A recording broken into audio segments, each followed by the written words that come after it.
नमस्कार बच्चों। अभी तक आपकी बुक्स जो हैं वो स्कूलों में नहीं आई है, इसीलिए मैं आपको लाइन टू लाइन थोड़ा बताने की कोशिश करता हूँ। मेरे पास ये रिकॉर्डिंग है, तो आप इस सब को देखें और समझें। जो जो लाइनें मैं अंडरलाइन करूँगा उनको आप ध्यान से अंडरलाइन करते जाएंगे, ताकि आपको पता लगता जाए कि हम क्या पढ़ रहे हैं और क्या इम्पोर्टेंट है। देखिए, हमारा पाठ है रासायनिक अभिक्रियाएँ और समीकरण। रासायनिक अभिक्रियाएं क्या होती हैं? सबसे पहले तो इस चीज़ को समझेंगे हम। रासायनिक अभिक्रियाएं जो होती हैं वो रसायनों के बीच में होने वाली क्रियाएं हैं। और समीकरण क्या होता है कि इन्हीं रासायनिक अभिक्रियाओं को उनके प्रतीकों के रूप में लिखना रासायनिक अभिक्रिया या रासायनिक समीकरण कहलाता है। प्रतीक हमने 9th क्लास में पढ़े थे, जैसे सोडियम को Na से लिखते हैं, सोडियम क्लोराइड को NaCl से लिखते हैं। तो इन सब के परमाणु अणुओं को हम जब क्रियाओं के रूप में लिखते हैं तो इसे हम रासायनिक समीकरण कहते हैं। देखिए, चर्चा करते हैं थोड़ा सा। आपने अपने घरों में देखा होगा कि गर्मियों में जो दूध है वो बाहर रह जाए तो उसके साथ क्या होता है, वो खट्टा हो जाता है। लोहा जो है, अगर वो घर में बाहर खुले में पड़ा है तो थोड़े दिनों पे उस पर एक ब्राउनिश परत जम जाती है, जिसे हम कहते हैं जंग लगना। ठीक है। अंगूर का किण्वन, यानी ये अंगूर से शराब बनाई जाती है। भोजन को आपने देखा होगा, जैसे हम तवे पर रोटी डालते हैं तो रोटी बाद में जब वो सिक जाती है, पक जाती है, तो उसे वापस आटा नहीं बनाया जा सकता। ठीक है। तो ये सारी क्रियाएं क्या हैं? ये सारी क्रियाएं रासायनिक अभिक्रियाएं हैं। तो रासायनिक अभिक्रिया की परिभाषा क्या हो जाएगी, जो हमने पहले पढ़ा भी हुआ है। क्या होता है रासायनिक अभिक्रिया? ऐसी अभिक्रियाएं जिनकी रासायनिक प्रवृत्ति बदल जाए, या इसे हम ये कह सकते हैं ऐसी अभिक्रियाएं जिनमें कोई नया पदार्थ या नया तत्व प्राप्त होता है। ऐसी अभिक्रियाएं रासायनिक अभिक्रियाएं होती हैं। इन्हें वापस सामान्य अवस्था में प्राप्त नहीं किया जा सकता। ठीक है। अब जैसे इसमें आपको एक क्रियाकलाप दिया हुआ है बुक के अंदर, तो आप इसको देखोगे। मैग्नीशियम का रिबन, मैग्नीशियम एक धातु है जिसका प्रतीक है Mg। ऐसा धातु सफ़ेद रंग का हमारे लैब में आता है। इसको अगर हम जलाते हैं तो बहुत ही शार्प, एकदम सफ़ेद लाइट के साथ ये जलता है। और जलता है तो आपको पता है, कोई भी पदार्थ जलता है दुनिया में तो वो वास्तव में ऑक्सीजन से क्रिया करता है। तो मैग्नीशियम जब ऑक्सीजन से जुड़ेगा तो Mg प्लस ऑक्सीजन का प्रतीक क्या होता है? ऑक्सीजन गैस की बात हो रही है यहाँ पे, O2। तो क्या बन जाएगा? MgO2। क्योंकि हमें ये भी पता है कि MgO, हमें ये पता है कि मैग्नीशियम की वैलेंसी संयोजकता 2 होती है और ऑक्सीजन की भी संयोजकता 2 होती है। तो आपका ये बन जाएगा MgO। इसे हम कहते हैं मैग्नीशियम ऑक्साइड। ठीक है। आप ये लिख सकते हैं, नाम नीचे दिया हुआ है, मैग्नीशियम ऑक्साइड ये दिया हुआ। ठीक है। इसके बाद एक और क्रियाकलाप दिया हुआ है आपको कि लेड यानी शीशा, लेड नाइट्रेट का घोल इसमें लेते हैं हम और इसमें आयोडीन मिलाते हैं। तो ये सब चेंजेज हैं, ये रासायनिक अभिक्रियाएं हैं। ठीक है। ये आपको, अब देखिए, अगर आपसे पूछा जाए कि हाइड्रोजन गैस का निर्माण आप कैसे करेंगे, हाइड्रोजन गैस का निर्माण आप कैसे करेंगे, तो देखिए हाइड्रोजन गैस ये निकलती हुई दिखा रही है आपको। तो इसमें यहाँ पर क्या, दानेदार जस्ता। तो देखिए, एक सिंपल वे में बात करें तो कोई भी धातु जो सामान्य रूप से अभिक्रिया करती है, इसमें सोना, चांदी, प्लेटिनम, कॉपर, ये जल्दी सी क्रियाएं नहीं करते। ठीक है। तो हम उन धातुओं की बात करेंगे जो सामान्य रूप से क्रियाएं करती हैं। तो कोई भी धातु जो क्रियाशील होती है, उस पर किसी भी अम्ल की क्रिया करवाने पर हाइड्रोजन गैस निकलती है। तो आप ये कह सकते हैं कि धातुओं की अम्लों से क्रिया करवाने पर हाइड्रोजन गैस निकलती है। लेकिन इसमें शर्त ये है कि जो आपके अम्ल हैं, हमने 3 मेन अम्ल पढ़े हुए हैं। एक है HCl, हाइड्रोक्लोरिक अम्ल कहते हैं इसे, जो लिखा भी हुआ है, देखो जस्ते पर तन, सल्फ्यूरिक अम्ल, सॉरी ये सल्फ्यूरिक अम्ल। तो सल्फ्यूरिक अम्ल की क्या हो जाएगा? H2SO4। और तीसरा होता है HNO3, ये है नाइट्रिक अम्ल। ये नाइट्रिक अम्ल जब क्रिया करवाते हैं किसी धातु के साथ तो ये हाइड्रोजन गैस नहीं देता, उसकी जगह जल देता है। तो बस हमने ये याद रखना, ये बाद की बातें हैं। अभी हमने सामान्य रूप से ये याद रखना है कि कोई भी धातु जो है वो जब अम्लों से क्रिया करता है तो रासायनिक अभिक्रिया में हाइड्रोजन गैस हमें प्राप्त होती है। ये चित्र उसी को बता रहा है। चलिए, ये चीज़ थी समझने की। अब हम बात करते हैं रासायनिक समीकरण क्या होता है। रासायनिक समीकरण क्या होता है? जब रासायनिक अभिक्रिया का विवरण संक्षिप्त रूप में प्रतीकों में लिखा जाए तो इसे हम क्या कहते हैं? इसे हम कहते हैं इसे हम कहते हैं रासायनिक समीकरण। तो ये जैसे दिखाया है, मैग्नीशियम प्लस ऑक्सीजन क्या बन गया? Magnesium oxide. इसमें एक ये दो शब्द आए हैं, अभिकारक और उत्पाद। अभिकारक क्या होते हैं? अभिकारक वे पदार्थ या तत्व होते हैं जो अभिक्रिया में भाग लेते हैं। तो इसमें अभिक्रिया में भाग किसने लिया? मैग्नीशियम और ऑक्सीजन ने। उत्पाद क्या होता है? जो अभिक्रिया के फलस्वरूप बनते हैं। तो देखिए, मैग्नीशियम को जलाया, जलने का मतलब ऑक्सीजन से क्रिया की, तो क्या बना? Magnesium oxide. ये बना है तो इसे हम कहेंगे उत्पाद। जो अभिक्रिया के फलस्वरूप बनता है उसे हम कहते हैं उत्पाद। ठीक है, तो मैग्नीशियम और ऑक्सीजन ऐसे पदार्थ हैं जिनमें रासायनिक परिवर्तन होता है, इन्हें अभिकारक कहते हैं। और इस अभिक्रिया से नए पदार्थ मैग्नीशियम ऑक्साइड का निर्माण होता है, इसे उत्पाद कहते हैं। ठीक है, अब देखिए समीकरण को किस तरीके से लिखते हैं। इसमें 2-4 बातें हम ध्यान रखेंगे। क्या बातें याद रखेंगे? देखिए, एक तो मध्य में तीर का निशान, यानी अभिकारकों और उत्पाद के मध्य तीर का निशान लगाया जाता है। ठीक है, और अगर उत्पाद या अभिकारक एक से ज़्यादा लिए जाएं तो उनके बीच में प्लस का निशान लगाया जाता है, ताकि हमें ये पता लगता है कि कितने अभिकारकों ने भाग लिया और कितने उत्पाद बने। अब देखते हैं रासायनिक समीकरण किस प्रकार लिखा जाता है। देखिए, अभी हमने पढ़ा था मैग्नीशियम और ऑक्सीजन की जब क्रिया करवाई जाती है तो मैग्नीशियम ऑक्साइड बनता है। तो आप देखेंगे ये मैग्नीशियम है और ये ऑक्सीजन है, इन दोनों की क्रिया करवाई तो क्या बना आपका? Magnesium oxide. देखिए, बीच में प्लस का निशान है और ये तीर का निशान है, मैग्नीशियम ऑक्साइड। इस प्रकार एक अभिक्रिया बनती है। ठीक है, तो उसके बाद देखते हैं कि संतुलित रासायनिक समीकरण का महत्व। संतुलित क्या होता है? देखिए, हमने पहले पढ़ा था, किसी 9th क्लास में पढ़ा था कि परमाणु जो होता है वो एक स्थायी होता है, ना उसे पैदा किया जा सकता है, नया परमाणु नहीं बनाया जा सकता, और ना ही किसी परमाणु को ख़त्म किया जा सकता है। तो एक रासायनिक अभिक्रिया के अंदर भाग लेने वाले जितने भी परमाणु हैं, अगर आप देखेंगे इसमें, आपने 9th क्लास में अगर पढ़ा है, आपको क्लास में पढ़ाया गया था, तो आपको पता है मैग्नीशियम के यहाँ कितने परमाणु हैं? 1। ऑक्सीजन के यहाँ परमाणु कितने हैं? 2। तो हमने अभिक्रिया में कितने लिए? 1 परमाणु लिया हमने मैग्नीशियम का और 2 परमाणु लिए ऑक्सीजन के। लेकिन आप उत्पाद में देखेंगे हमें मिला कितना है? मैग्नीशियम का 1 परमाणु है और ऑक्सीजन का 1 परमाणु। तो 1 परमाणु कहाँ गया? क्या वो खत्म हो गया? नहीं, खत्म नहीं हुआ, लेकिन उसको हमने संतुलित नहीं किया है। इस अभिक्रिया को हम इस तरीके से लिख सकते थे कि मैग्नीशियम, यहाँ पे ऑक्सीजन को हमने देखा 2 है तो यहाँ पे पहले 2 लगा दो आप। ठीक है, इसके आगे हम 2 लगा देंगे तो ये क्या हो जाएगा? 2MgO हो गया। ये आगे 2 लगाया है। अब देखेंगे मैग्नीशियम 2 हो गया तो यहाँ पे भी 2 लगा देंगे, तो ये अभिक्रिया हो गई 2Mg + O2 गिव्स 2MgO। तो ये आपकी एक रासायनिक समीकरण हो गई संतुलित। तो संतुलित का मतलब होता है कि उत्पादों की तरफ कितने परमाणु हैं, और अभिकारकों की तरफ कितने परमाणु हैं, और उत्पाद में हमें कितने परमाणु प्राप्त हुए हैं। कोई भी परमाणु नया नहीं आ सकता उत्पाद की तरफ, और कोई भी परमाणु जो अभिकारक में हमने लिया था वो खत्म नहीं हो सकता।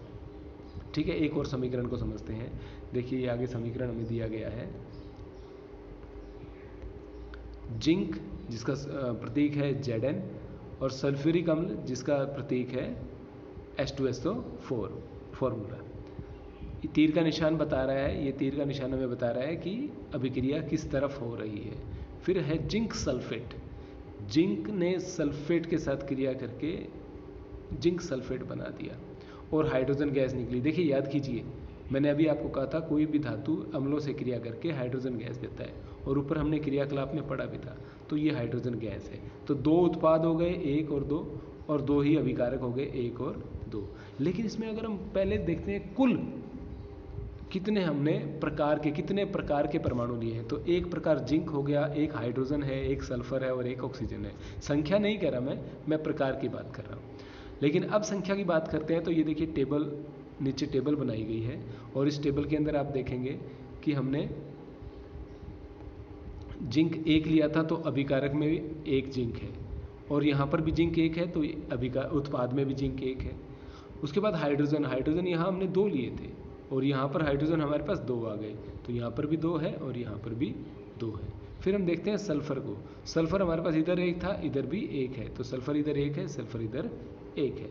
अब ऑक्सीजन को देखेंगे तो यहाँ ऑक्सीजन 4 है और यहाँ पर भी ऑक्सीजन 4 है, तो ये दोनों 4-4 है। तो इस आधार पे हम ये कह सकते हैं कि जितने भी परमाणु हमने लिए थे उतने ही परमाणु हमें उत्पाद में मिले, यानी LHS यानी लेफ्ट हैंड साइड जिसको हम अभिकारक कहते हैं, और RHS यानी राइट हैंड साइड जिसको उत्पाद कहते हैं, वहाँ परमाणुओं की संख्या और प्रकार समान होने चाहिए।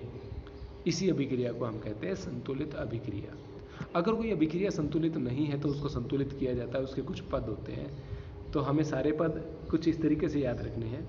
देखिए ये अभिक्रिया हमें दी गई है, आयरन जिसको फेरस भी कहते हैं, ferrous plus H2O gives ferric oxide plus hydrogen gas.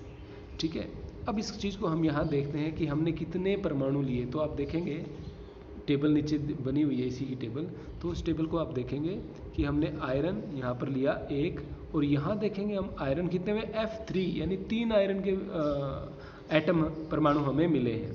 ठीक है, उसके बाद हम हाइड्रोजन देखेंगे, हमने यहाँ हाइड्रोजन 2 लिए हैं, ये देखिए H2। ठीक है, H2 2 लिए हैं और यहाँ पर भी हमें 2 मिल गए, तो ये 2 लिख दिया इधर भी।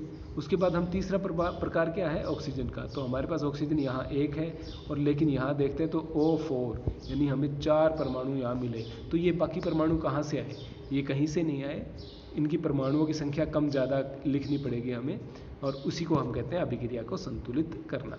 तो इसका सबसे पहले सिस्टम क्या होता है कि हम सबसे पहले देखिए सारे क्रम आपको याद रखने हैं। रासायनिक समीकरण को संतुलित करने के लिए सबसे पहले प्रत्येक सूत्र के चारों ओर एक बॉक्स बना लीजिए, ये आपका पहला चरण है। क्या चरण है, रासायनिक समीकरण को संतुलित करने के लिए सबसे पहले प्रत्येक सूत्र के चारों ओर बॉक्स बना लीजिए। ठीक है, और कुछ नहीं करना है हमने। फिर दूसरा चरण आता है, दूसरा चरण में क्या करना है, हमने एक टेबल बनानी है। ठीक है, असंतुलित समीकरण जो ऊपर दी हुई है में उपस्थित विभिन्न तत्वों के परमाणुओं की संख्या की सूची बना लीजिए। सूची कैसे बनानी है, हमने एक तरफ तत्व लिखने हैं कि कितने प्रकार के तत्व हमने लिए हैं, दूसरी तरफ अभिकारकों में कितने कितने परमाणु हैं और उसके उत्पादों में कितने कितने परमाणु हैं। उसके बाद तीसरा चरण आता है कि सुविधा के लिए सबसे पहले हम क्या करेंगे, सबसे पहले सबसे अधिक परमाणु वाले यौगिक को संतुलित करना है। तो हम यहाँ देखेंगे सबसे अधिक संख्या किसकी, आप एक तरफ ये मत देखोगे अभिकारक में देखनी है, उत्पाद में हमने ये देखना है कि सबसे ज़्यादा नंबर किसके हैं। तो आप देखोगे 4 नंबर सबसे ज़्यादा है, तो ये किसके हैं, ऑक्सीजन के। तो सबसे पहले हमने ऑक्सीजन को संतुलित करना है। कैसे करेंगे ऑक्सीजन को संतुलित, देखिए मैं वापस उस पर आ रहा हूँ। तो यहाँ पर देखिए ऑक्सीजन को संतुलित करने के लिए आप क्या करेंगे, यहाँ O4 है, इस O को 4 करना है, तो H2 के आगे हम यहाँ पर 4 लिख देंगे, H2 के आगे यहाँ 4 लिख देंगे। तो हमारी समीकरण क्या बन जाएगी, Fe प्लस 4H2O। ठीक है, बाकी तो पीछे है ही सारा वही तीर का निशान, Fe3O4 प्लस H2। ठीक है, यही समीकरण बन जाएगी। तो ये समीकरण हमने लिखनी है, दोबारा बार बार लिखनी है अभी का। ठीक है, तो यहाँ देखिए इन्होंने सारणी बनाया है, हमें सारणी बनाने की जरूरत नहीं है, हम इस तरीके से लिख देंगे जैसे ये, उस सारणी को बार बार बनाने की ज़रूरत नहीं है। तो आपने ये अभिक्रिया दोबारा लिख दी, तो इसमें देखेंगे हम फोर लगाकर हमने अभिक्रिया में ऑक्सीजन को संतुलित कर दिया। लेकिन ये सिर्फ ऑक्सीजन को संतुलित करते ही क्या हुआ, हाइड्रोजन ज़्यादा हो गए। देखिए आप हाइड्रोजन कितने हो गए, हाइड्रोजन पहले 2 थे, अब 4 इधर आ गए, 2 और 4 6 मत कर देना इसे, क्यों, क्योंकि ये पैरों में है हाइड्रोजन, तो यानी ये 2 परमाणु पहले से हैं और 4 अणु जल के हैं, तो ये हो जाएगा टोटल 2 और 8 को गुणा करेंगे तो 2 और 4 को गुणा करेंगे तो ये 8 परमाणु हो जाएंगे। ठीक है, अब हमें हाइड्रोजन के 8 परमाणु करने हैं, तो हम यहाँ पर भी इसके अगला इसमें लिखेंगे। अब इसमें हमने यही लिखना है, पहले क्या लिखना था, सबसे पहले उस परमाणु को संतुलित करते हैं जिसकी संख्या सबसे ज़्यादा है, और हमने ऑक्सीजन को संतुलित कर दिया। अब क्या लिखेंगे, हमारे चरण आगे क्या रहेंगे, चरण अगला रहेगा हमारा, अब अगले परमाणुओं को संतुलित करते हैं, बस अगला लिखना है। और आप यहाँ पे लिखेंगे हाइड्रोजन के आगे 4, तो ये भी संतुलित हो जाएगी। देखिए ये आ गया आपका नई समीकरण, ठीक है। ये हाइड्रोजन के आगे भी आपने 4 लगा दिया तो ये भी 8 हो गए, ठीक है। अब आप देखेंगे इसमें हाइड्रोजन 8 हो गई उत्पाद में, और यहाँ पे अभिकारकों में भी हाइड्रोजन 8 थी, ऑक्सीजन 4 थी, तो यहाँ पर भी हमारे पास ऑक्सीजन 4 मिल गई, ठीक है। ये देखिए 8 हाइड्रोजन थी तो ये 8 हाइड्रोजन, और ऑक्सीजन ये 4 हो गई तो ये 4 ऑक्सीजन हमें यहाँ मिल गई। अब आयरन 3 है, आयरन 3 है तो हम क्या करेंगे, सबसे पहले आयरन के आगे 3 लगा देंगे। देखिए ये कर दिया हमने, आयरन के आगे 3 लगा दिया, इधर देखिए आप ध्यान से, ये रहा आयरन के आगे 3 लगा दिया। अब क्या हुआ, आयरन के आगे 3 लगाते ही ये आयरन के पैर में तीर उत्पाद की तरफ 3 हो गया, तो अभिकारक की तरफ भी 3 हो गया, तो ये आपकी अभिक्रिया अब क्या हो गई, संतुलित अभिक्रिया हो गई। तो हम लास्ट में क्या लिखेंगे, संतुलित अभिक्रिया। अभी हमने बॉक्स में बंद किया था ना, उन सभी बॉक्सों को हम खोल देंगे। खोलने के बाद हमारे पास ये समीकरण आ गई, जो हम देखेंगे कि जितने अभिकारक में हमने परमाणुओं की संख्या ली थी, उतने ही परमाणुओं की संख्या हमें उत्पाद की तरफ मिल गई है। दोबारा चेक कर लेते हैं, देखिए Fe3Fe तो इधर Fe3, ठीक है। 4H2 तो ये भी 4H2, यानी 8 परमाणु हाइड्रोजन के। 4H, आप ये देखेंगे ये H जो 4 है, ये ऑक्सीजन को भी यहाँ पे मल्टीप्लाई करना है, तो 4O यानी ऑक्सीजन के भी 4 परमाणु, तो यहाँ पर आप देखेंगे ऑक्सीजन के 4 परमाणु आपको मिल गए हैं। तो ये अभिक्रिया आपकी संतुलित होती है, ठीक है। और लास्ट में एक चरण जो रहेगा वो ये रहेगा कि सभी अभिक्रियाओं की भौतिक अवस्था, ये रहा सभी अभिकारकों और उत्पादों में सभी पदार्थों की भौतिक अवस्था हमें लिखनी है। भौतिक अवस्था क्या होती है कि वो पदार्थ किस रूप में पाया जाता है, वो ठोस है या वो द्रव अवस्था है या वो गैसीय अवस्था है या उसका जलीय विलयन है। तो क्या होगा, देखिए अगर तो वो ठोस है तो उसके पैरों में हम लिख देंगे S यानी ठोस, सॉलिड। अगर वो गैस है तो उसके पैरों में लिख देंगे हम G यानी गैस। अगर वो द्रव है तो उसके पैरों में लिख देंगे लिक्विड, L। और अगर वो जलीय विलयन है तो एक्वस, यानी वो एक्वा को कहते हैं जल, जलीय विलयन, तो इसलिए हम उसके पैरों में लिख देंगे एक्वस। तो हम देखेंगे हमारे पास जो समीकरण है वो कुछ इस तरीके से हमें मिल जाती है, 3FeS, यानी जो आयरन है वो ठोस होता है, और जो द्रव है इसमें ये ध्यान रखने वाली बात है कि लोहा कभी भी पानी से क्रिया नहीं करता, जबकि जल वाष्प से क्रिया करता है, यानी जो हवा में पानी की वाष्प जो मौजूद होती है उससे क्रिया करता है। इसीलिए यहाँ पे लिखा है H2OG, यानी गैसीय जल। यानी गैसीय जल का मतलब क्या होगा, यहाँ पे भाप। तो हमेशा याद रखना कि लोहा जो है वो ठंडे या गर्म पानी से क्रिया नहीं करता, जबकि वो भाप से क्रिया करता है, ठीक है। उसके बाद हमारे पास क्या प्राप्त हुआ, Fe3O4 जो अगेन ठोस है, और हाइड्रोजन जो है वो गैस के रूप में है। तो ये हमारे पास भौतिक रूप में लिखने पर हमारे पास एक समीकरण प्राप्त हो जाती है। इसके साथ साथ आपको ये क्लोरोफिल, ये अभिक्रिया जो फोटोसिंथेसिस की दी हुई है प्रकाश संश्लेषण की, ये भी आप देख सकते हैं समझने के लिए, ठीक है। और इसको आप संतुलित कर सकते हैं, जो आपको करना भी चाहिए। इस आधार पे आपको ये प्रश्न, इनका लिंक मैं पहले ही भेज चुका हूँ, ये प्रश्न आपको करने चाहिए, और इन प्रश्नों को नोट्स बनाते हुए आप अपनी बुक में उतारेंगे। आज के लिए इतना, अगला हिस्सा अगले टॉपिक में।